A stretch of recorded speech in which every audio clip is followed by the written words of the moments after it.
It's already sold. Stop asking about it. My son Michael said the words that changed everything, standing in my Boston kitchen with his arms crossed like he owned the place. He was completely unbothered by the devastation he'd just delivered. We needed the cash for our trip to Italy. I stared at him, my hands still wet from washing dishes, my husband Frank's old coffee mug trembling in my grip. You sold your father's Rolex without asking me? I finally managed to whisper. My daughter-in-law Charlotte looked up from her phone. Honestly, Eleanor, it's just a watch. Frank wouldn't want you living in the past. But it wasn't just a watch. It was the last thing I had of him. It was my last connection to the man I loved for 43 years. My life with Frank had been a quiet symphony of small, constant rhythms. For 43 years, our days had been a predictable, comfortable pattern. The quiet hum of his vintage Rolex on the nightstand, the smell of his coffee brewing every morning, the familiar rustle of the newspaper as he read the business section. After his sudden heart attack 6 months ago, the music stopped. The silence in our Boston brownstone was a physical thing, a heavy shroud I wore every day. The familiar sounds were gone, replaced by a deafening emptiness that echoed in every corner of the house. I had spent 4 decades married to a man I thought I knew completely, a man who believed in a firm budget and a simple life. I thought I knew our financial situation down to the last penny. I thought I knew my husband. I was wrong about both, and the truth, when it began to surface, was far more complex and devastating than I could have ever imagined. The betrayal, when it came, wasn't a sudden blow but a slow, creeping poison. It started with the small things. My son, Michael, and his wife Charlotte had taken to checking on me with increasing frequency. Their visits, which I had initially welcomed as a balm for my loneliness, began to feel like inspections. Their eyes would scan the rooms, taking inventory of the antique furniture, the paintings Frank had commissioned, the collection of rare books he had lovingly amassed over a lifetime. Every conversation seemed to turn back to money. "Mom, are you sure you're managing okay?" Michael would ask, his voice dripping with feigned concern. Frank was so old-fashioned with his finances. "We could help you get everything digitized and organized." What he meant was, we could get our hands on everything you own. I was too numb with grief to see it for what it was at first. I was just grateful for the company, for a break in the suffocating silence. Their visits escalated. They began to offer assistance in sorting through Frank's things. Charlotte, always the more direct of the two, would say things like, "Eleanor, it's not healthy to cling to the past. Let's get rid of some of this clutter." Her hands, as she picked up Frank's old pipe or a stack of his favorite jazz records, were more like a scavenger's than a friend's. She never once asked me about the memories tied to those objects, never about the stories behind them. She only saw what she could sell or discard. I resisted, clinging to every piece of Frank I could. My resistance made them more aggressive. "Mom, seriously, you can't be emotionally dependent on a bunch of old junk," Michael said to me one afternoon, his voice edged with a new kind of impatience. "It's time to move on." He had a way of making me feel like a burden, like an old woman who couldn't think for herself, a fragile thing that needed to be taken care of, and in doing so, stripped of all my autonomy. The day they stole the watch was the day I finally saw them for what they were. It was a Tuesday, a regular afternoon. They came over unannounced. Michael was on his phone, talking about some business deal that had gone south, and Charlotte was scrolling through a luxury travel blog on her iPad. She kept going on and on about their upcoming luxury trip to Italy and how she had to have new outfits for every day of the 2-week vacation. "Gavin and Sarah are going too," she chirped. "It's so much fun when we all travel together and the expenses are split evenly." I remember making a mental note to ask Michael who Gavin and Sarah were. He'd never mentioned them before. They were so engrossed in their plans that they barely paid attention to me. Michael had asked to use the spare bathroom upstairs, and Charlotte had said she wanted to see the garden. I later realized they were just creating a distraction. They weren't looking at the garden, they were looking at the side of the house where the master bedroom was. It was then that I should have known something was wrong, but I didn't. I was too busy being a grieving widow, too busy believing that my son and his wife loved me. I went to the kitchen to make some tea. When I came back into the living room, they were gone. "Bye, Mom," Michael had called from the front door. "We'll call you from Rome." He had sounded so excited. A few hours later, I realized the watch was missing. The velvet box Frank kept it in was still on his bedside table, but it was empty. My heart started to pound in my chest, a cold dread washing over me. I called Michael. "I can't find Dad's watch. Did one of you take it by mistake?" There was a long silence on the other end of the line. Then Michael said, in a voice that was too calm, too casual, "We have it, Mom. We'll bring it back later." His tone, the complete lack of concern in it, was like a physical blow. I hung up the phone, my heart still pounding. I tried to tell myself it was a mistake, a misunderstanding. But deep down, I knew. That night, I couldn't sleep. I just kept thinking about the watch, a symbol of Frank's life, and a symbol of my love for him. I kept asking myself, why? Why would my own son do this? I had done everything for him. I had raised him with all my heart and all my soul. I had made sure he had everything he ever needed, and now he was doing this to me. The next day, I was still numb with grief. I called Michael again, but he didn't pick up. Charlotte answered, her voice dripping with the kind of practiced condescension she'd perfected over the years. "Honestly, Eleanor, clinging to material possessions isn't healthy. You really should consider therapy." Her words were like a slap in the face. She didn't know what she was talking about. She didn't know the story behind that watch. Frank had saved 3 months of overtime to buy it when Michael was born. He had worn it every single day of our marriage, except the day he died. I looked at the coffee mug in my hand, Frank's favorite one. He'd always said he loved the way it felt in his hands. It was the same way I loved the feel of his watch on my wrist, wound every morning like he taught me, feeling connected to him through that simple ritual. I wasn't clinging to possessions. I was holding on to memories. But they wouldn't understand that. Michael and Charlotte lived in a world where everything had a price tag and nothing had a memory.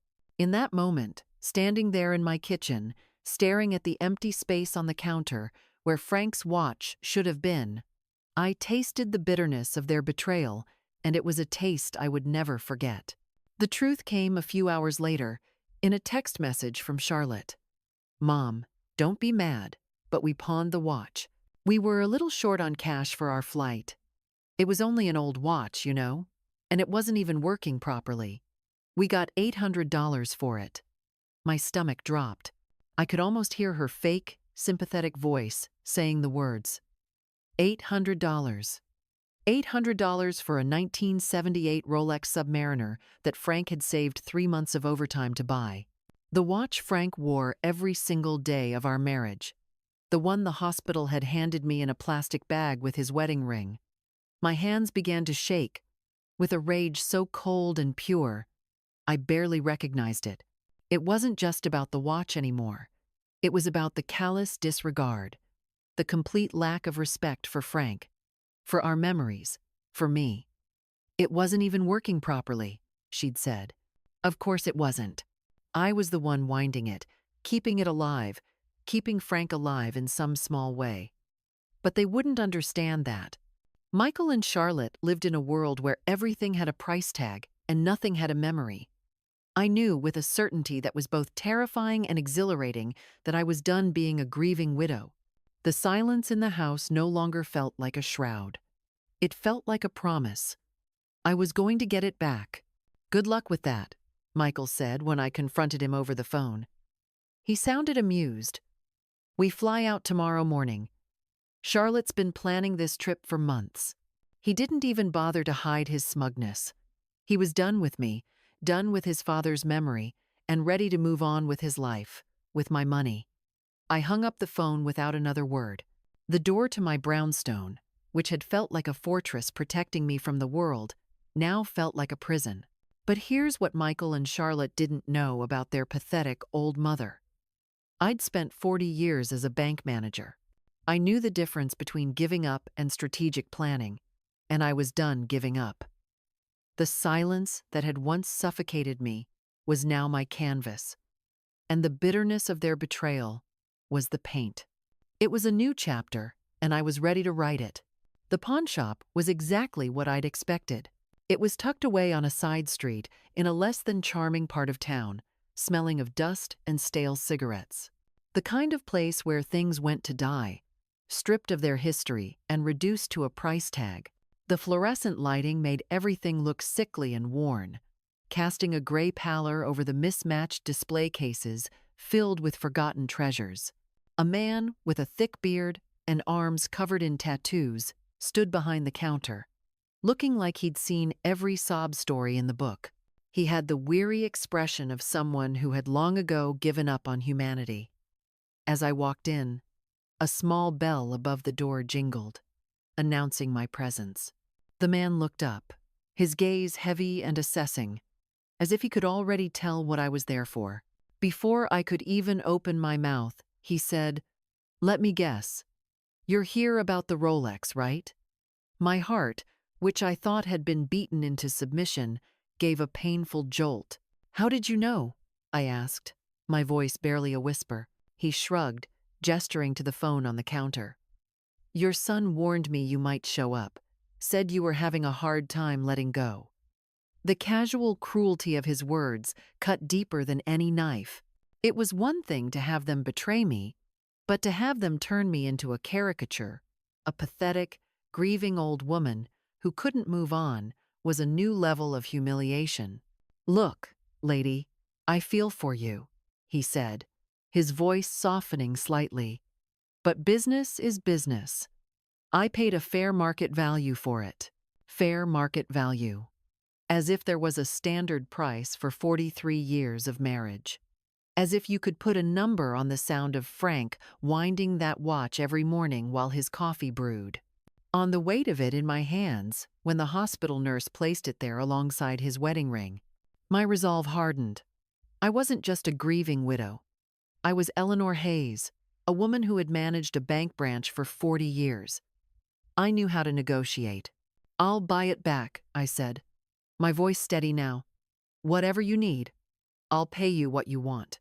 The man, his name tag read Daniel, looked uncomfortable. He shook his head.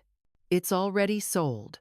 A guy came in this morning, paid cash, no returns in this business." My heart sank to my feet. A complete stranger was walking around Boston, wearing Frank's watch, and I would never see it again. All because my son and his wife needed extra cash for a luxury vacation to Italy. The injustice of it all, the utter finality, was almost too much to bear. But then Daniel leaned forward, his voice dropping to a low conspiratorial whisper. "But here's the thing," he continued. "We found something weird when we were cleaning it up for sale." He disappeared into a back room and returned a moment later with a small manila envelope. "There was a hidden compartment in the back," he said, handing me the envelope. "A real professional job. Had to have been done by a jeweler. We found this inside." My hands trembled as I took the envelope. Inside was a folded piece of paper, yellowed with age. My heart pounded against my ribs as I unfolded it. In Frank's careful handwriting, it read, "Eleanor's birthday, May 15th, 1955. The day I knew I'd marry her." Below that, a series of numbers and letters that looked like some kind of code.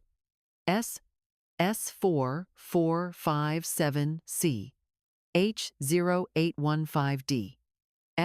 I stared at the paper, my hands shaking. Frank had never mentioned any hidden compartment. In 43 years of marriage, he'd kept this secret, hidden in plain sight on his wrist. "You recognize those numbers?" Daniel asked. I shook my head, but something about them nagged at me. They looked familiar, like a password or an account number. Frank had been meticulous about record keeping, always writing down important numbers in his careful, precise handwriting. A new kind of determination filled me, pushing the grief and anger to the back. "The guy who bought the watch," I said suddenly. "What did he look like?" Daniel's expression shifted, became more guarded. "Why?" he asked, a hint of suspicion in his eyes.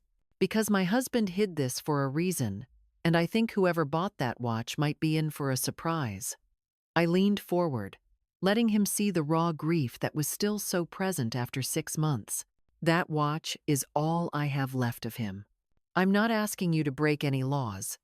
I just want to know if the buyer seemed to know about the compartment."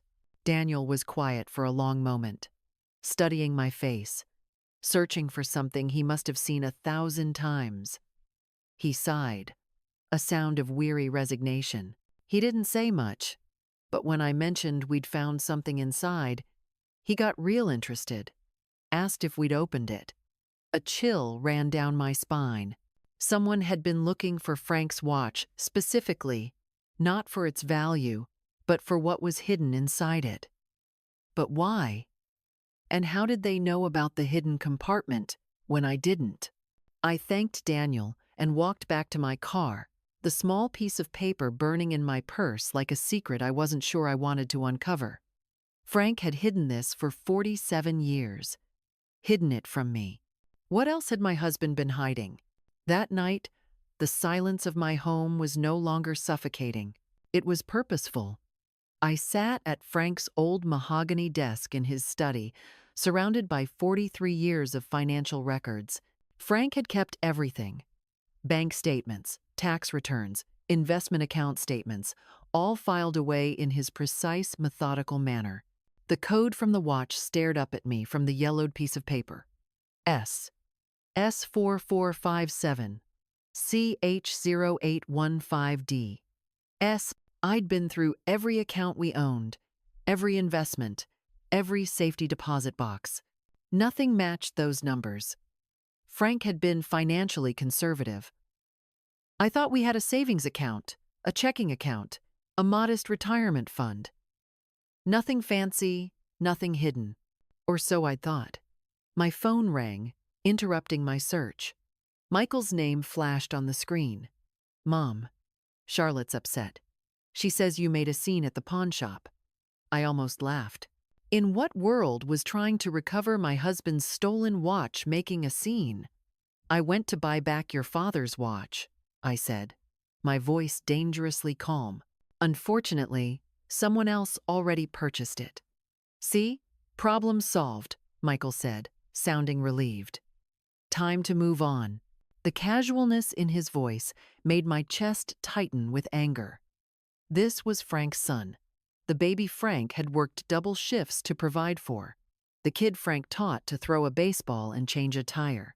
When had Michael become this cold, this casual about our family's memories? "Michael," I said, my voice low and steady, "there was something hidden inside the watch. Your father left me a message." There was a long silence on the other end. Then, "What kind of message?" Michael's voice changed, became more alert, more interested. Something in his tone, a sudden edge of greed I had never heard before, made me hesitate. This was the most interested Michael had sounded in anything related to his father since the funeral. "Just some numbers," I said vaguely. "Probably nothing important." "Mom," he said, his voice now a smooth and manipulative purr. "Maybe I should come over, help you figure it out." Now, I did laugh, a bitter, sharp sound that echoed in the quiet room. "Yesterday you told me to stop living in the past," I said. "Today you want to help sort through Frank's things. How exactly is that supportive? By stealing his watch?" Michael sighed heavily. "Fine. Be stubborn. But don't come crying to me when you drive yourself crazy chasing ghosts." He hung up, leaving me alone with my thoughts. Michael's sudden interest was suspicious, but I couldn't figure out why. He'd made it clear he considered Frank's possessions worthless sentiment. Unless they weren't just sentiment. Unless he knew more than he was letting on. I returned to the desk, but this time I approached it differently. Instead of looking for accounts that matched the numbers, I started looking for patterns. Frank had been an accountant before his retirement. He thought in systems, in logical progressions. SS could be Social Security. Frank's number started with 457, not 4457. CH could be Chicago, where we'd lived our entire marriage. CH could also be Charles, my late father's name. 0815. August 15th, our wedding anniversary. DS was harder. Frank's initials were FS, mine were EH. Eleanor Hayes. But what if it was different? I went through a mental list of all the important people in my life. The one who had the same initials was David Scott, Frank's best friend since college. They had been inseparable. I decided to give him a call later. I needed a clear head to think. The code included the initials of someone important to Frank. I pulled out my laptop and started searching. Swiss bank accounts used codes like this. So did offshore investment firms. 3 hours later, I found it. Secure Solutions Investment Management, based in the Cayman Islands. Their website was discreet, professional, catering to high net worth individuals seeking privacy and security. The account login page required a client number and password. With trembling fingers, I typed in SS4457CH0815DS in the client number field. The screen flashed valid account number. Now I needed the password. Something only I would know. Something Frank knew I would figure out. I tried our wedding date, our address, my birthday. Nothing. Then I remembered the note. Eleanor's birthday, May 15, 1955. The day I knew I'd marry her. Not my actual birthday. May 15th was the day we met. At a summer dance in Millennium Park. Frank always said he knew that night he'd marry me someday. I typed in 051555 and held my breath. Access granted. The screen that loaded next made me gasp. The screen that loaded next made me gasp, the air catching in my throat. Current account balance: $2,470,296.67. I stared at the screen, the numbers burning themselves into my retinas. Frank had hidden nearly $3 million from me for our entire marriage. It was in an account I had never known existed, in a bank I had never heard of, hidden by a husband who had spent 43 years convincing me we were living paycheck to paycheck. Every argument we'd had about money, every time I'd clipped coupons or bought generic groceries or patched Frank's work shirts instead of buying new ones, all of it, while he had millions sitting in an offshore account. My first instinct was anger, pure, white-hot rage at the deception, at the lies by omission, at 43 years of wondering if we'd have enough for retirement, while Frank secretly stashed away a fortune. I felt a profound sense of betrayal, a cold fist clenching around my heart. How could he? How could he keep such a monumental secret from me? The man who shared my bed, my life, my every quiet moment, had been living a double life. But then I clicked on the account history, and my anger was replaced by a cold, creeping dread. The first deposit was made in 1982, 3 years after Michael was born. The notation read, "Initial inheritance investment." Frank had never mentioned any inheritance. I scrolled through years of deposits, all relatively small. $500 here, $1,000 there. Regular contributions that explained why Frank had been so careful with our household budget. He hadn't been hiding money from our income.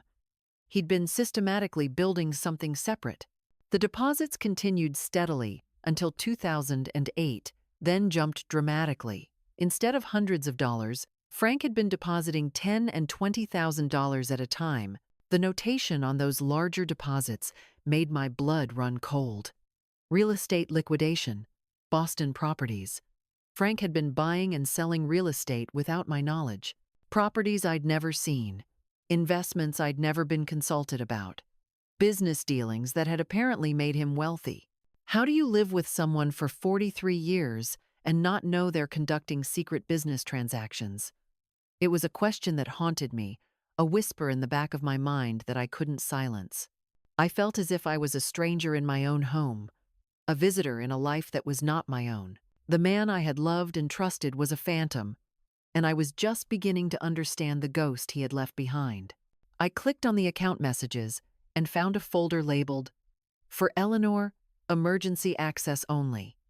Inside was a video file uploaded just 3 months before Frank died. I hesitated before clicking play. Whatever Frank had to say about this secret fortune, I wasn't sure I was ready to hear it. But I was alone in our bedroom at midnight. My son had stolen the only clue to this mystery, and I was apparently wealthy beyond my wildest dreams. Ready or not, I needed answers. Frank's face filled the screen, looking older and more tired than I remembered. He was sitting in his office at work, probably having recorded this during his lunch break. "Eleanor, if you're watching this, I'm gone." His voice was steady, but his eyes looked sad. "And something's gone wrong. I hoped you'd never need to access this account, that we'd grow old together, and I'd eventually tell you about it over dinner someday." He paused, rubbing his face with the same gesture he'd used whenever he was working through a difficult problem. "The money isn't mine, sweetheart. It was my father's, hidden away before he died in 1981. He made me promise to keep it secret, to protect it, to only use it if our family was ever in real danger." Frank's father had died when Michael was 2. I remembered Frank being devastated, remembered the modest inheritance that had paid off our mortgage. Apparently, there had been much more to it. My father saw what the Depression did to families, how quickly stability could disappear, Frank continued, looking directly into the camera. He wanted to make sure his grandchildren would always be protected, no matter what happened. I felt like he was sitting right next to me, his presence a comfort and a contradiction to all I was discovering. "I've been investing the money carefully, conservatively. Every penny is documented. Every transaction is legal. It's grown because I've been reinvesting for 40 years. But the original amount was meant to be emergency money, insurance against catastrophe." The video continued with Frank explaining the account details, the investment strategy, the legal protections he'd put in place. But I was stuck on one phrase. "I hoped you'd never need to access this account." Frank had died of a heart attack at work. Sudden, unexpected, no warning signs. How could he have known I'd need this money? Unless the catastrophe he'd been protecting against wasn't random. Unless Frank had known something about our family that I was just beginning to understand. I spent the next several hours going through the financial documents in the investment account. Frank's last deposit had been made just 2 weeks before he died, $25,000. With the notation, property sale, emergency liquidation. Emergency liquidation. Frank had been converting assets to cash right before his death. I spent the morning researching every property transaction Frank had made. The man I'd been married to for 43 years had apparently been a secret real estate mogul, buying and selling properties all over Boston with money I didn't know we had. But here's what made my blood run cold.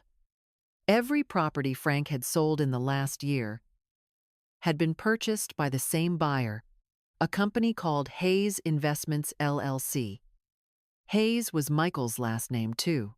The pieces were starting to fall into place, but the picture they were forming was one I desperately did not want to see. I sat in Frank's old armchair, the weight of the moment pressing down on me.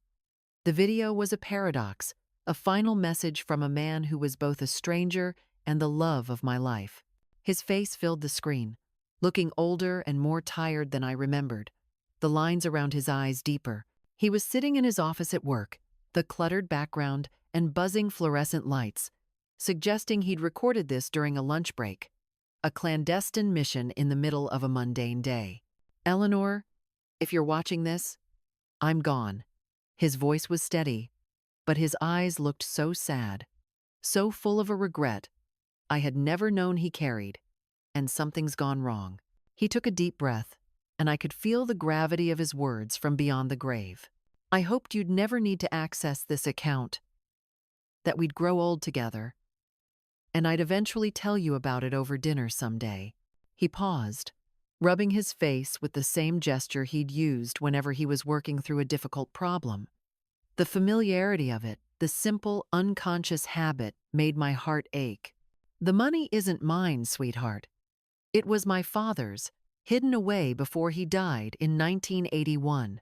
He made me promise to keep it secret, to protect it, to only use it if our family was ever in real danger.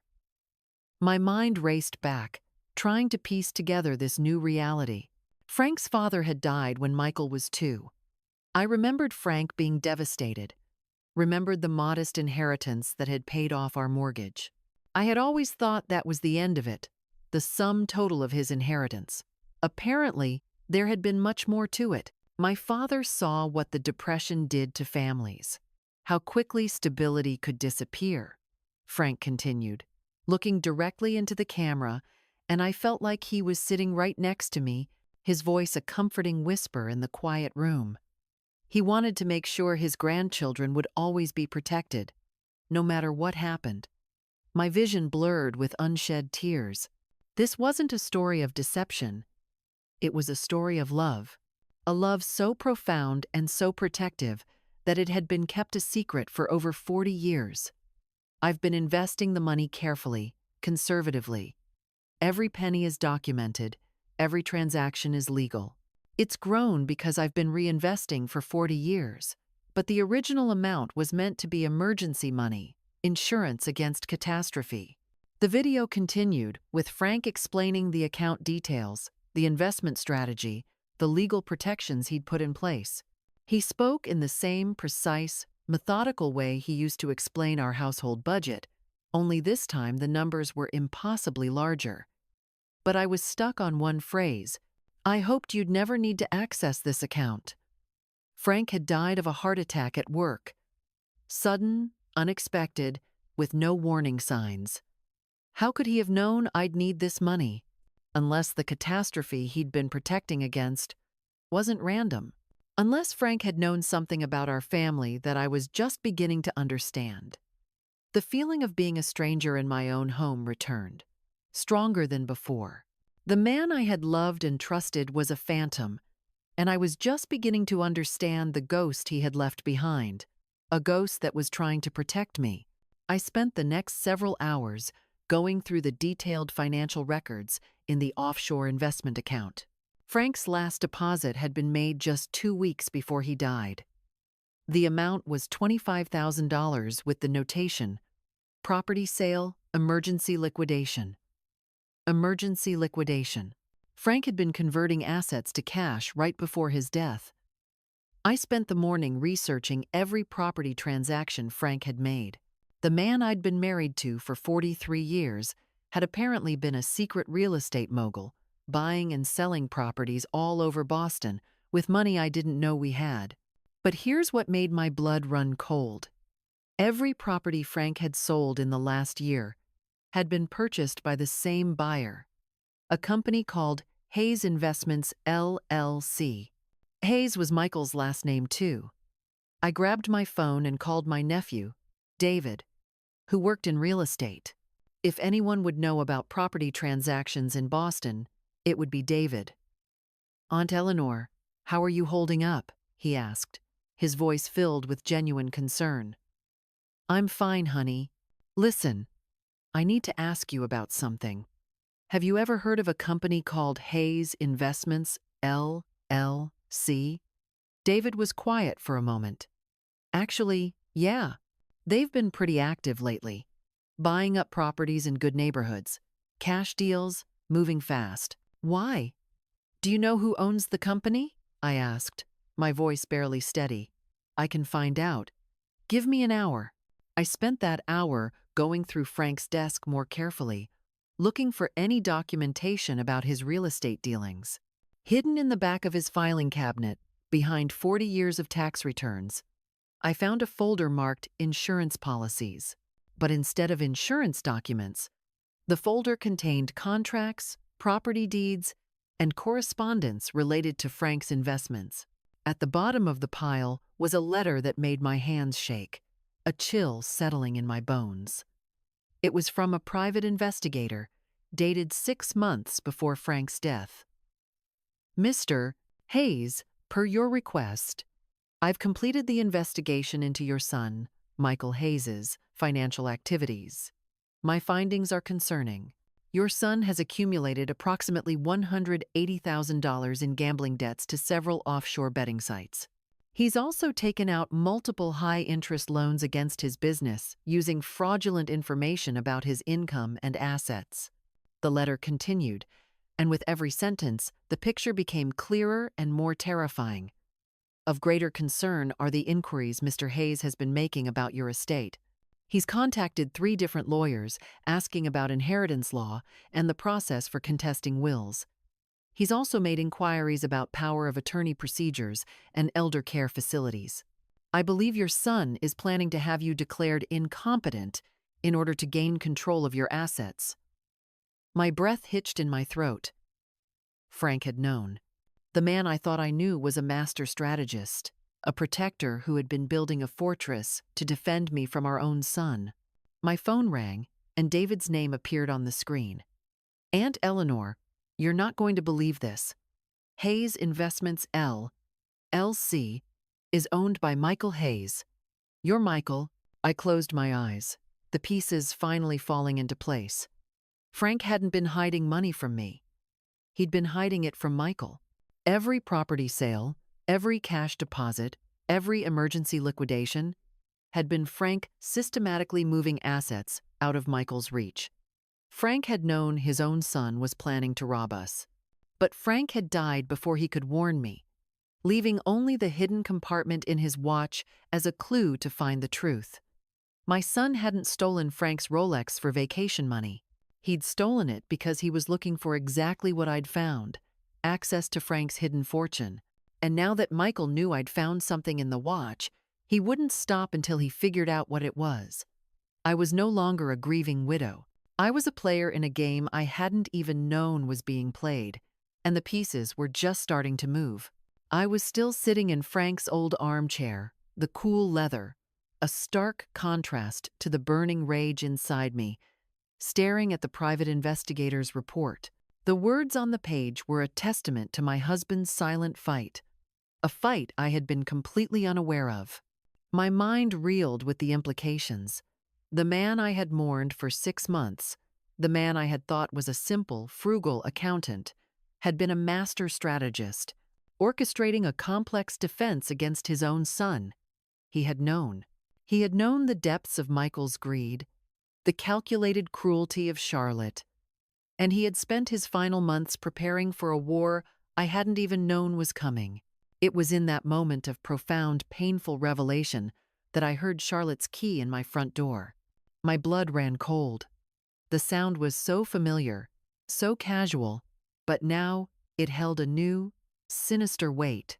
She had a spare key since the funeral, ostensibly to check on me when Michael was working late. Now I understood she'd been checking on Frank's assets.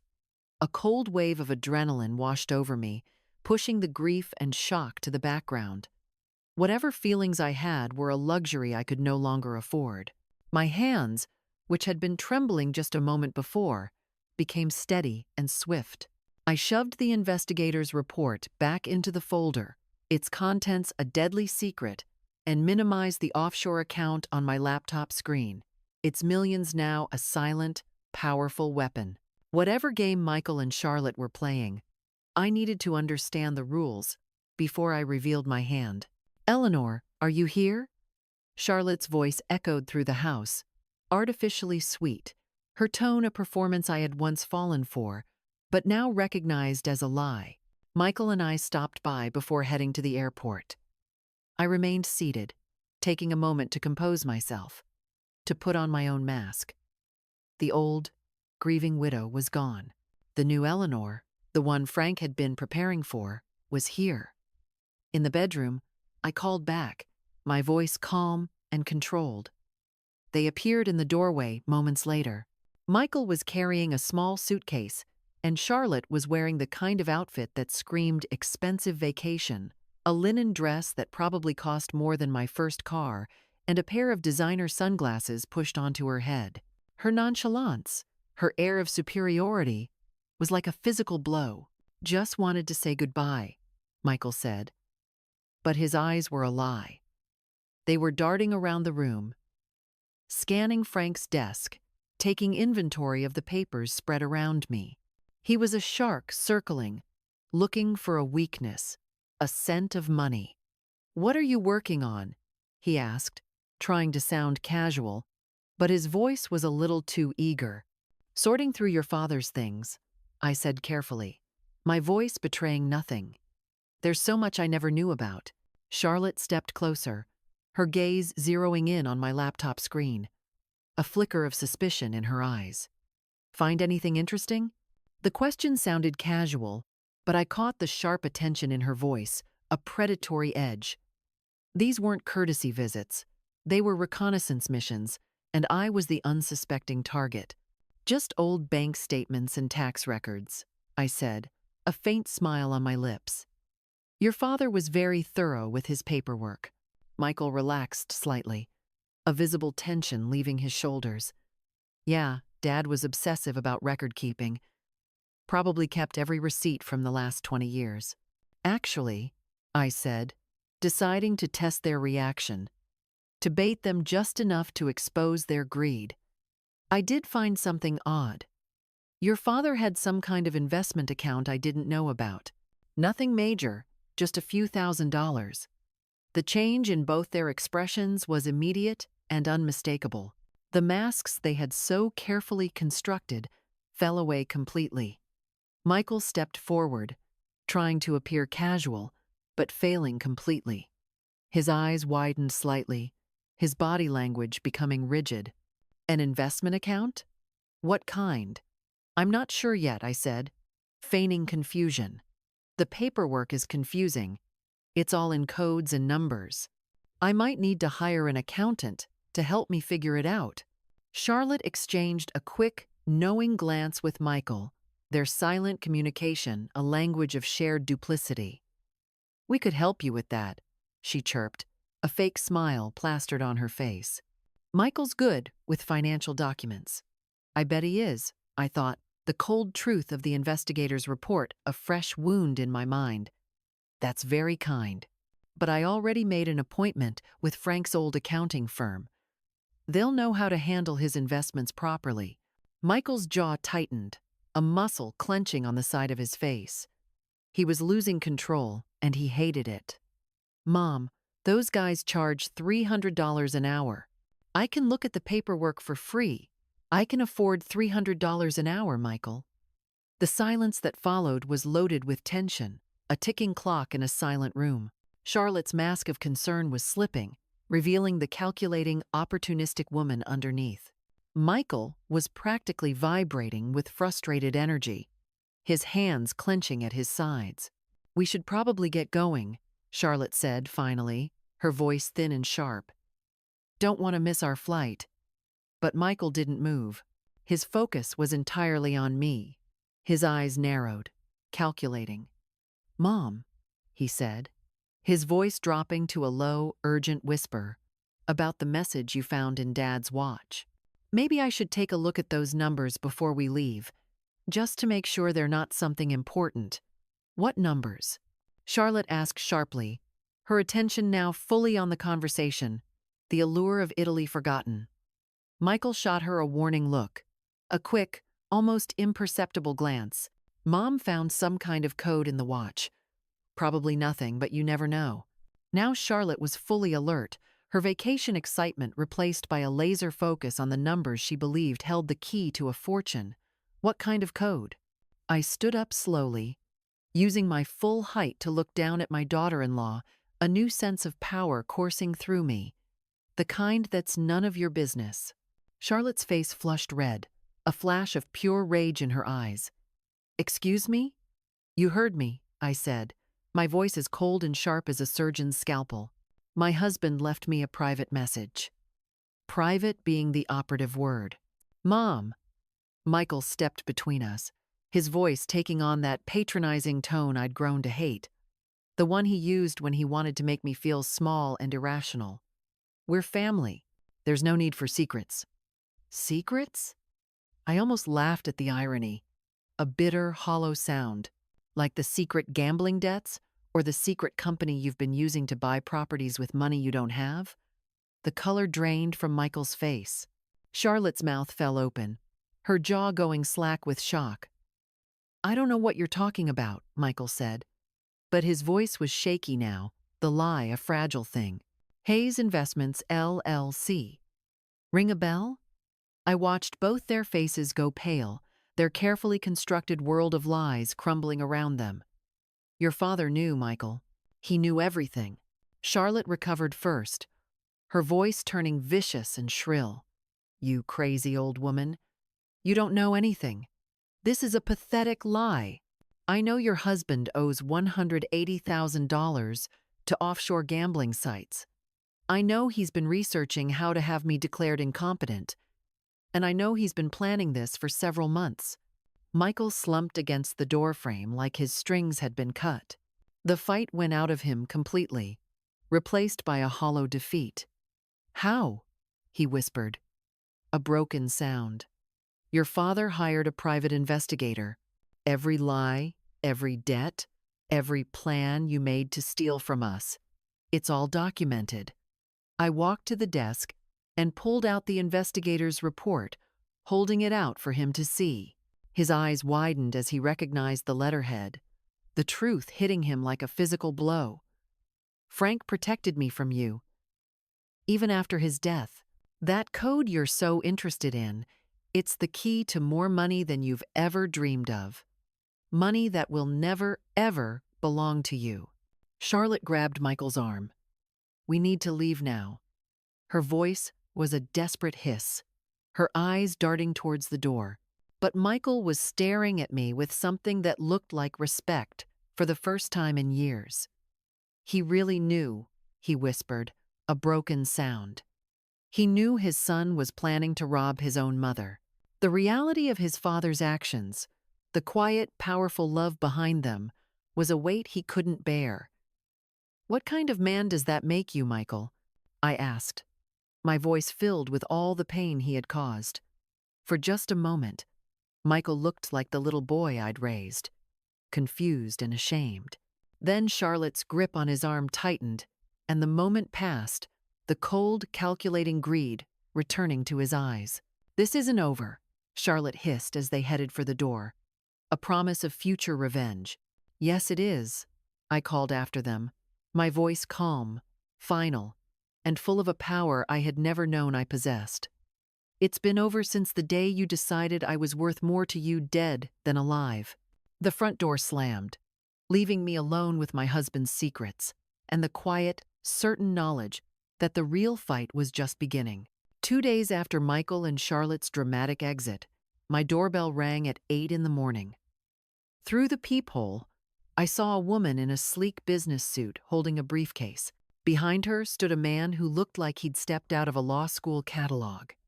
Mrs. Hayes, I'm Catherine Wells from Wells, Morrison and Associates. This is my colleague, David Kim. We represent your son, Michael, in some family legal matters. Family legal matters. That was one way to put it. I opened the door, but didn't invite them in. What can I do for you?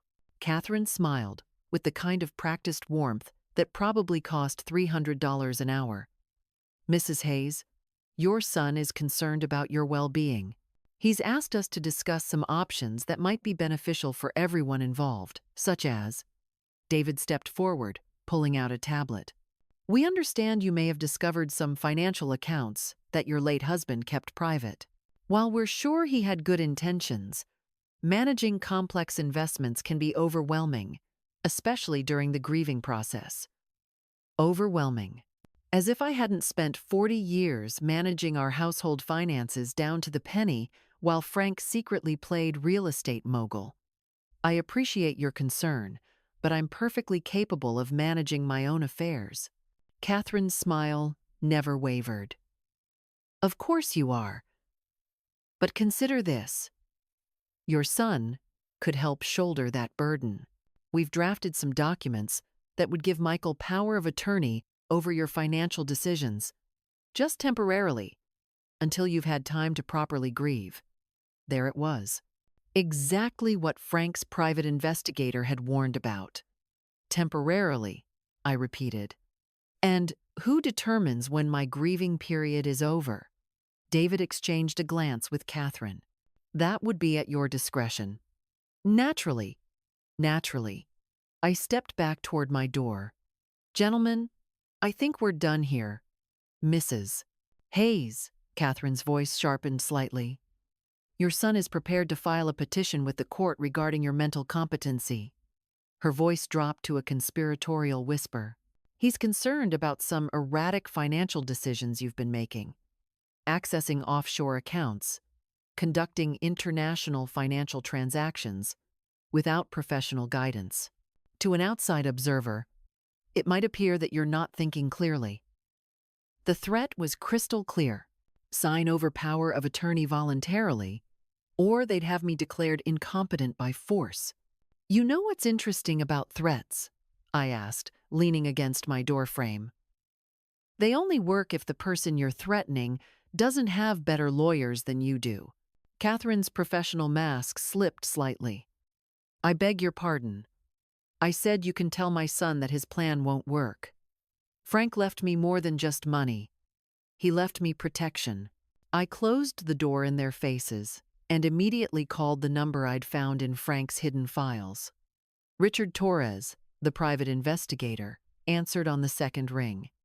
Mr. Torres, this is Eleanor Hayes, Frank Hayes's widow. Mrs. Hayes, I've been expecting your call. Frank told me you might need my services someday. He had.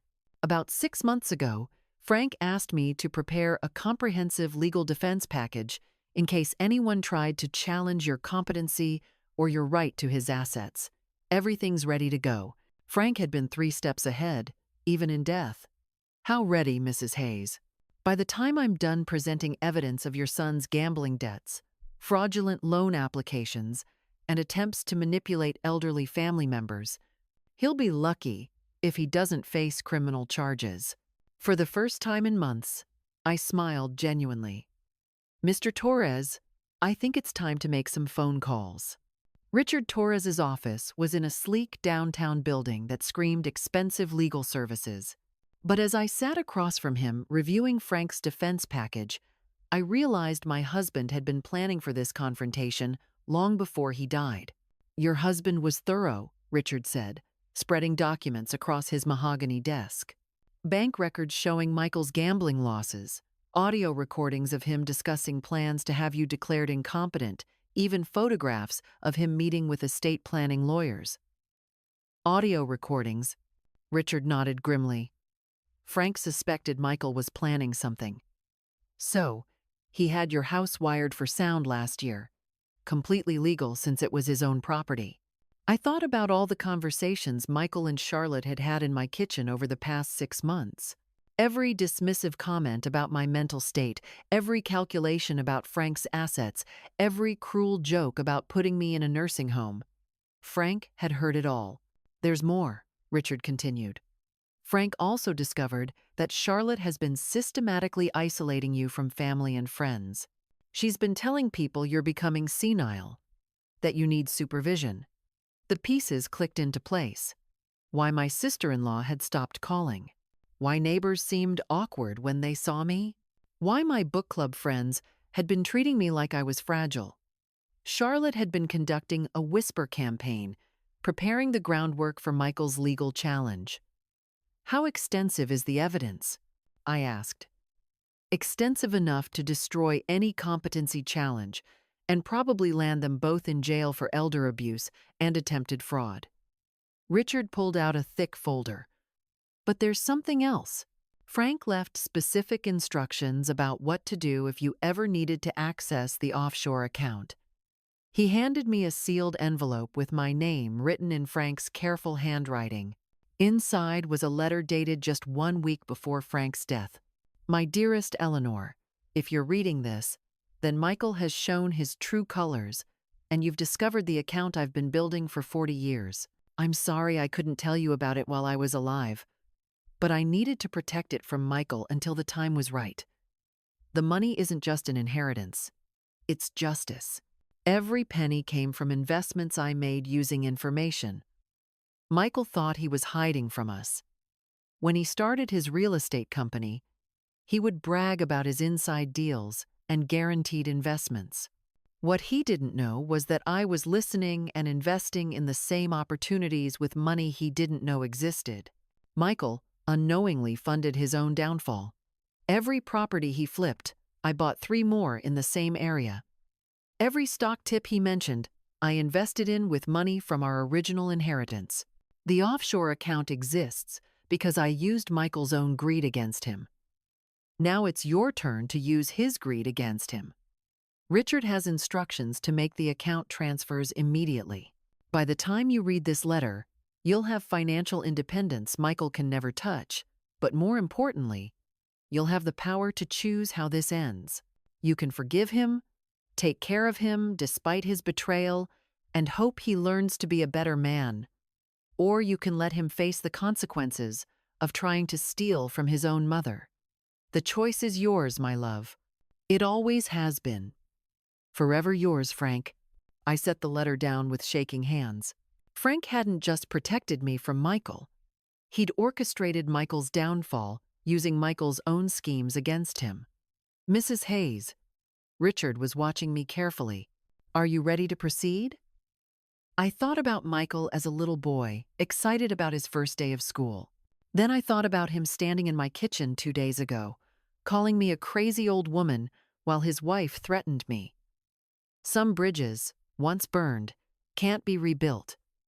Mr. Torres, I want you to file every piece of evidence we have with the appropriate authorities, and I want you to do it today. The next morning brought chaos to my quiet Boston neighborhood. I was sipping coffee and reading the newspaper when 3 black SUVs pulled up to Michael and Charlotte's house across the street. Men in FBI windbreakers started carrying boxes out of their front door. My phone rang immediately. Mom. Michael's voice was panicked, desperate. What did you do? I protected myself, I said calmly, watching through my kitchen window as agents loaded computers and filing cabinets into their vehicles. What you should have done for your family instead of trying to rob them. You don't understand. This will destroy us. You destroyed yourselves. I just documented it. Charlotte's voice came through the phone, shrill and angry. You vindictive old witch. By stealing my husband's watch? I asked, my voice flat. By planning to have me declared incompetent? By spreading lies about my mental health to isolate me from friends and family? The line went quiet except for Charlotte's ragged breathing. Frank knew everything, Michael. Every debt, every lie, every plan you made to rob us. He spent the last year of his life protecting me from his own son. Dad wouldn't. Your father hired a private investigator to document your gambling addiction and your plans to steal my inheritance. He had our house wired for sound so he could record every conversation you had about putting me in a nursing home. I heard Michael make a sound like a wounded animal. The FBI is seizing your business records because Frank's evidence shows you've been using fraudulent information to secure loans. The IRS is auditing you because you've been hiding income, and the state attorney's office is investigating you for elder abuse. Mom, please. Michael's voice broke. I never meant for it to go this far. When did it start, Michael? When did you decide your mother was worth more to you dead than alive? Long silence. When Michael spoke again, his voice was barely a whisper. When I realized Dad had been hiding money from us, I saw some paperwork in his office last Christmas, references to accounts I'd never heard of.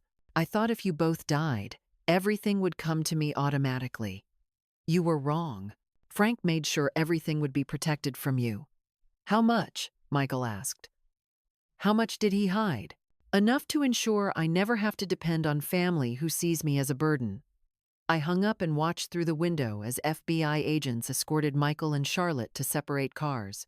Charlotte was screaming at the agents, probably demanding lawyers and threatening lawsuits. Michael just looked broken. My phone rang again. This time it was my neighbor, Mrs. Patterson. Eleanor, I just wanted to call and apologize. Charlotte told me you were having memory problems, and I believed her. I should have talked to you directly. It's all right, Helen. Charlotte can be very convincing. Is it true what they're saying? That Michael was planning to steal from you? I looked at Frank's picture on my mantle, remembering the man who'd protected me even after death. It's true, but it's over now. 3 weeks later, I sat in Richard Torres's office, reviewing the final legal documents. Michael and Charlotte were facing federal fraud charges. Their business had been seized and their assets frozen pending investigation. But that morning had brought an unexpected visitor. Mrs. Hayes, there's someone here to see you, Richard's secretary announced. Says his name is David Scott, and he has something that belongs to you. The man who entered was in his 60s, well-dressed, with the kind of careful demeanor that suggested law enforcement background. In his hands was a familiar blue velvet box. Mrs. Hayes, I'm the one who bought your husband's watch from the pawn shop. I stared at him, confused. How did you know to find me? David smiled and set the box on Richard's desk. Because Frank Hayes hired me 20 years ago to protect this watch if anything ever happened to him. I'm a retired federal marshal, Mrs. Hayes. Your husband contracted me to monitor certain situations. When the watch appeared at the pawn shop, I was notified immediately. Richard was taking notes furiously. You were surveillance on Michael Hayes? Among other things. Frank was thorough in his preparations. David opened the velvet box, revealing Frank's Rolex. But there's something else you need to know about this watch. He turned it over and pressed something on the back. A second hidden compartment opened, smaller than the first. Inside was a micro SD card. Frank recorded everything, Mrs. Hayes. Every conversation Michael had about manipulating you, every meeting with lawyers about declaring you incompetent, every discussion about what to do with your assets after you were gone. The room spun slightly. Frank was recording Michael for 18 months. Audio, video, financial records, everything needed to ensure Michael could never successfully challenge your mental competency or your right to Frank's inheritance. Your husband loved you enough to spend the last 2 years of his life building an unbreakable legal defense against his own son. I thought about Frank's final months. How stressed he'd seemed. How many work meetings he'd had in the evenings. He hadn't been hiding from me. He'd been protecting me. There's one more thing, David said quietly. Frank left specific instructions about what to do if Michael ever tried to have you declared incompetent. He pulled out a sealed envelope marked, Final Instructions, Eleanor's Protection Plan. Inside was a document that made my breath catch. In the event that Michael Hayes attempts legal action against Eleanor Hayes's mental competency, the following assets will be transferred immediately to the Boston Children's Hospital in Michael Hayes's name. All property owned by Hayes Investments, LLC. All gambling debts and outstanding loans.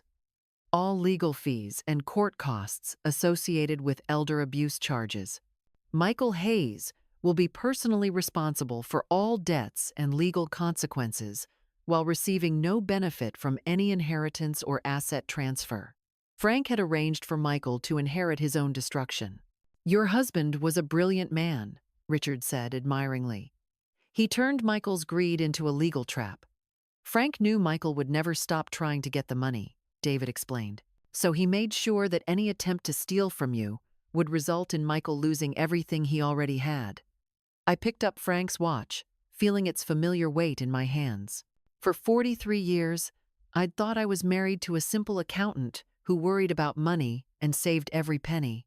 Instead, I'd been married to a master strategist who'd spent 2 years orchestrating the most elaborate protection plan in legal history. "Mrs. Hayes," David said gently, "your husband asked me to give you a final message if this day ever came." He handed me one last envelope, this one unsealed. Inside, in Frank's handwriting, "Eleanor, you were always stronger than you knew. I just made sure you'd have the tools to prove it. Love always, Frank." 6 months later, I stood in the lobby of the Boston Children's Hospital, watching workers install a brass plaque that read, "The Frank Hayes Memorial Wing." Frank's funded by Eleanor Hayes had been more than enough to secure my future and fund the hospital expansion he'd always dreamed about. The final irony was that Michael's attempt to steal from me had directly resulted in the largest charitable donation in the hospital's history. My phone buzzed with a text from Richard Torres. "Michael's sentencing hearing is next week. They're recommending 2 years federal prison plus full restitution. Charlotte took a plea deal for 18 months. Still want to attend?" I typed back, "No, I have better things to do." And I did. At 73, I was finally living the life Frank had protected for me. I'd bought a small house near the lake, joined 3 book clubs, and started volunteering at the hospital twice a week. For the first time in decades, I was making decisions based on what I wanted, not what my family expected. My doorbell rang as I was preparing dinner. Through the peephole, I saw a young woman with Michael's eyes and a nervous smile. "Grandma Eleanor, it's Melissa, Michael's daughter." I hadn't seen her since Frank's funeral. When she was finishing college and starting her first job, Charlotte had made sure to cut me off from the grandchildren, along with everyone else. I opened the door. "Melissa, what a surprise. I know I should have called first." She was twisting her hands nervously. "I heard about Dad and Charlotte, about what they did to you. I wanted to apologize." "You have nothing to apologize for." "I do, though. I knew something was wrong. Dad kept asking weird questions about Grandpa Frank's finances, and Charlotte was always making comments about your memory. I should have said something." I studied my granddaughter's face, seeing Frank's honesty there, along with Michael's features. "Come in, sweetheart. Let's talk." Over dinner, Melissa told me about her new job teaching elementary school, her engagement to a young doctor, and her guilt about her father's crimes. "I keep thinking I should visit him in prison," she said. "But I'm so angry about what he did to you." "Anger is normal, but Michael is still your father. How can you not hate him?" I thought about Frank's letter, about the choice he'd given me between forgiveness and justice. Because hate would mean he still had power over me. I choose peace instead. Melissa's eyes filled with tears. "I missed you so much. Charlotte told everyone you were getting confused, that you didn't want to see us anymore. I never stopped wanting to see you, and I never will." As Melissa helped me clear the dishes, she paused at Frank's photo on the mantel. "I always wondered why Grandpa Frank wore that watch every single day. He must have really loved it." I smiled, thinking about the 2 hidden compartments, the offshore account, the elaborate protection plan that had saved my life. He loved what it protected. That night, after Melissa left with promises to visit every week, I sat on my back porch watching the sunset over Lake Michigan. Frank's watch was on my wrist, keeping perfect time. He'd been gone 8 months. But somehow, he was still taking care of me. The greatest love stories aren't about passion or romance. They're about protection, about someone loving you enough to fight battles you don't even know you're facing. Frank had spent 2 years preparing for a war I never saw coming, ensuring that his death wouldn't leave me defenseless against his own son's greed. Some people spend their whole lives looking for that kind of love. I was lucky enough to wear it on my wrist for 43 years. This is the end of the story. I hope it meets your expectations. Is there anything else I can help you with?